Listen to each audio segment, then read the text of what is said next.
और अब आपको एक बार फिर लिए चलते हैं हाथरस और उसी गांव में जहां पर हमारे साथ शोएब रजा मौजूद हैं। जी मीडिया के रिपोर्टर शोएब रजा इस वक्त मौजूद हैं। सुबह हमने आपको दिखाया था किस तरह से हाँफते हुए जैसे इजाजत मिली शोएब रजा पैदल चल पड़े थे। सबसे पहले वहां पर पहुंचे और मुतासिर कुनबे से बात की शोएब रजा ने। शोएब रजा, आपसे अपडेट लेना चाहेंगे, क्या कुछ हुआ जब आप बहुत तेजी से पैदल खेतों से होते हुए जा रहे थे, उसके बाद क्या कुछ हुआ हमें बताइए। बिल्कुल इमरान, देखिए क्योंकि मीडिया की आज एंट्री हो गई है और हम गांव में पहुंचे हैं। यही घर है उस पीड़िता का जहां वो रहा करती थी और 2 दिनों तक हमें यहाँ आने की इजाज़त नहीं थी। लेकिन उसके बाद हम यहाँ पर जब पहुंचे तो जो घर वाले हैं, अहले खाना है, उनसे भी बात की गई। तमाम जो लोग थे उन्होंने जो भी बातें पिछले 2 दिनों से बन रही थी उनको लेकर जवाब दिए। पीड़िता की तरफ से जो मुतासिरा परिवार है उनकी तरफ से ये कहा गया कि उनके फ़ोन नहीं लिए गए थे और ना ही उनके साथ कोई बदसलूकी हुई थी। अभी कुछ देर के बाद यहाँ पर जो अपर मुख्य सचिव है और डीजीपी है वो आने वाले हैं, उसी की तैयारियाँ यहाँ चल रही हैं और पूरी तरीके से तमाम जो मीडिया के लोग हैं वो भी यहाँ पर पहुँचे हुए हैं। और ये घर के अंदर का एक नज़ारा मैं आपको दिखा दूँ, क्योंकि अहले खाना से हमने पहले ही बात कर ली थी, तमाम रिश्तेदारों से हमने पहले बात कर ली थी। अब वो इस हालत में नहीं है कि बार बार, क्योंकि बहुत मीडिया है यहाँ पर और हमने भी सबसे पहले बात की कि वो बार बार बात करें, लेकिन घर के अंदर का नज़ारा वो अभी भी जो पीड़ित जो मुतासिरा परिवार है वो यहाँ पर बैठे हुए हैं और अपनी जो भी मीडिया से बातचीत है वो चल रही है। इंतज़ार हो रहा है, डीजीपी कुछ देर के बाद यहाँ पर पहुँचेंगे। इसके अलावा आईसीएस भी कुछ देर के बाद जो अविनाश अवस्थी है वो पहुँचेंगे। और अभी जो खबर है वो ये है कि जब दोनों अधिकारी यहाँ पर पहुँचेंगे, अफसर दोनों पहुँचेंगे यहाँ पर, तो मीडिया को उस वक्त बाहर रखा जाएगा। जो मुतासिरा परिवार है, जो ख़ानदान है, उनके लोगों से सिर्फ़ और सिर्फ वही बात करेंगे। घर के बाहर मीडिया को उस वक्त रखा जाएगा। उसी की तैयारी हमने बाहर दिखाई कि किस तरह से इंतज़ाम वहाँ पर किए जा रहे हैं। पुलिस के जो अफसर हैं वो यहाँ पहुँच चुके हैं, चाहे जॉइंट मजिस्ट्रेट हो या तमाम जो दूसरे पुलिस अधिकारी है वो यहाँ पर पहुँचे हुए हैं और हालात को संभाला जा रहा है। हो सकता है कि पीड़ित परिवार है जो उससे मुलाकात के बाद जो डीजीपी है और एसीएस है वो मीडिया से बात करे, क्योंकि कई तरह के जो सवाल है वो उठते रहे इस पूरे मामले को लेकर। और यकीनन हर कोई उन तमाम चीज़ों को जानना चाहता है कि दरअसल पुलिस की लापरवाही इतनी बड़ी, हालांकि हमने देखा कि सस्पेंड भी हुए जो आला अधिकारी है यहाँ जिला जो पुलिस के अधिकारी थे उनको सस्पेंड भी किया गया एसपी को, और नए एसपी ने यहाँ पर अपना जो कार्यभार है उसको संभाला है। लेकिन फिर भी बड़े आला अधिकारी चूँकि यहाँ पर पहुँच रहे हैं पुलिस और शासन से, तो उनसे भी ये जानने की कोशिश मीडिया करेगा। उसके अलावा तमाम अगर बाहर के हालात की बात की जाए तो मीडिया के लोग तो है ही, उसके साथ साथ पुलिस की भारी तैनाती अभी भी यहाँ है, क्योंकि जो आरोपी पक्ष और पीड़ित पक्ष है वो दोनों ही आमने सामने हैं, बीच में सिर्फ सड़क है। तो यहाँ तमाम जो पुलिसकर्मी है वो मौजूद है। जैसे ही आला अधिकारी जो डीजीपी है या आईसीएस है वो यहाँ पहुँचेंगे तो उन्हीं का इंतज़ार अब किया जा रहा है। आगरा से वो सड़क के रास्ते यहाँ आएंगे और उम्मीद ये की जा रही है कि शायद मुलाकात के बाद मीडिया से वो बात करें। अगर मीडिया से बात करेंगे तो यकीनन कई और बातें निकल कर सामने आएगी। हो सकता है कि मीडिया को उस वक्त बाहर रखा जाए जब डीजीपी और एसीएस मुलाकात करेंगे पीड़ित परिवार से। ये खबर है अब तक। और अपडेट जो अगर पीड़ित परिवार की बात करें तो उन्होंने कुछ चीज़ों को लेकर हमने सवाल किए थे, चाहे मोबाइल छीनने की बात हो या फिर प्रशासन की बदसलूकी की बात हो, तो उन्होंने इससे इनकार किया है। ये बात ज़रूर कही है कि सख्ती की गई है। नार्को टेस्ट का जो मामला है, क्योंकि सरकार ने कहा है कि नार्को टेस्ट किया जाएगा, वादी हो, प्रतिवादी हो या फिर जो भी पुलिस अफसर हैं जो इस पूरे मामले में रहे हैं उन सब का भी नार्को टेस्ट किया जाएगा। तो इसकी मुखालफत पीड़ित परिवार ने की है।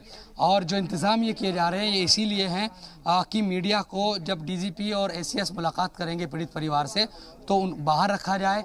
महिला पुलिस भी यहाँ पर है और रस्सी एक बांधी जाएगी ताकि वो आराम से जाकर बातचीत कर सकें, उनसे बात करें और एक भरोसा दिलाया जा सके पीड़ित परिवार को कि निष्पक्ष जांच की जाएगी और जो भी इस मामले में गुनहगार हैं उनको बख्शा नहीं जाएगा। इमरान, जी मीडिया पर हम लगातार दिखा रहे हैं, जी मीडिया के रिपोर्टरों से बात करते हुए शोएब रजा आपसे भी बात हुई। मुतासिर फैमिली कह रही है, ख़ासतौर से माँ कह रही है, भाई कह रहा है कि हमसे कहा गया कि ले देकर जल्दी से मामले को ख़त्म करो, इस तरह की बातें उन्होंने खुद कही हैं। इसके बाद जब 50 लाख रुपए की बात कही गई कि आपको इस तरह का कोई ऑफर दिया जा रहा था, उन्होंने कहा इस तरह की कोई बात नहीं, हमें कुछ नहीं चाहिए, हमें इंसाफ चाहिए। वो साफ तौर पर ये कह रहे हैं और उसके बाद रो रहे हैं क्योंकि उनकी बेटी चली गई। इस तरह की वो बात कह रहे हैं। तो ये जो लगातार बातें मीडिया में भी चलती रही हैं, ये जब तमाम जो बातें चलती रही, उससे तो परिवार खुद इनकार कर रहा है और एक बार फिर ये खुद वो ताज्जुब कर रहा है कि मीडिया को 2 दिन तक हमारे पास आने से क्यों रोका गया और ये कहा जा रहा है कि इतना ले लो उतना ले लो। ये खुद उनकी मां कह रही हैं, हम नहीं कह रहे, हमने दिखाया अभी। तो शोएब, इस पर थोड़ी सी रोशनी डालिए। बिल्कुल, देखिए अलग अलग चीज़ें हैं इमरान। एक बात ये भी होती है कि जब हम किसी भी इंसान से अलग अलग लोगों से बात करते हैं, क्योंकि काफ़ी मीडिया यहाँ पर है, तो जब कोई भी मीडिया सवाल करता है पीड़ित परिवार से, तो इतने पढ़े लिखे लोग नहीं है ये परिवार के सटीक वैसा ही जवाब दे सके। तो हमने कई बार देखा है कि शब्दों का चयन करने में या फिर दूसरे मामलों में परिवार के जो लोग हैं वो चीज़ों को बदलते हैं, क्योंकि अलग अलग कई रिश्तेदार यहाँ पर आए हुए।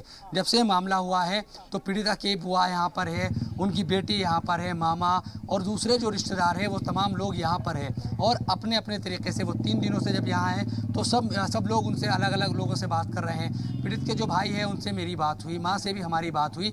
वो यकीनन बेहद दुखी है, माँ सिर्फ रो रही है और वो यही कहती है बार बार कि मुझे मेरी बेटी जो गई है उसका इंसाफ चाहिए और जिन लोगों ने ये किया है उनके खिलाफ सख्त से सख्त कार्रवाई की जाए। पैसों तक का जहाँ मामला है, यकीनन फ़ोन पर भी इस तरह के ऑडियो भी वायरल हुए हैं जब ये तमाम चीज़ें सामने आई है, लेकिन ये तभी तमाम जो बातें हैं वो तहकीकात इन पूरे मामले की जांच हो भी रही है, SIT की जांच कर रही है, तो तभी तमाम जो बातें हैं वो क्लियर हो पाएगी। क्योंकि 14 तारीख जब से मामला सामने आया था और जब FIR दर्ज हुई 20-22 तारीख के करीब पहली, तो उसके बाद से ही तमाम जो चीज़ें हैं वो पल पल बदली है और कई बयान है।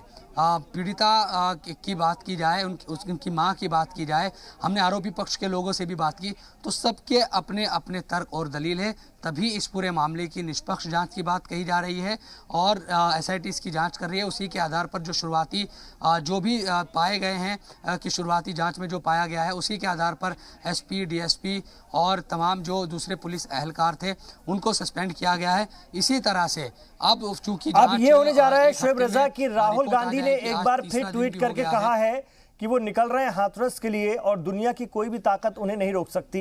हालांकि उन्हें नोएडा में ही रोकने के लिए यूपी पुलिस मुस्तैद कर दी गई है, तैयार कर दी गई है, लेकिन अब एक बार फिर इस पूरे मामले में सियासत की संभावना, इम्कानात जन्म ले रहे हैं और एक बार फिर अगर कांग्रेस के साबिक सदर वहां तक पहुंच जाते हैं किसी भी तरह से, तो वो कोशिश करेंगे मुतासिर कुनबे से मिलने की और यूपी की पुलिस उन्हें रोकने की कोशिश करेगी। कहीं ना कहीं ये हालात बनेंगे। अब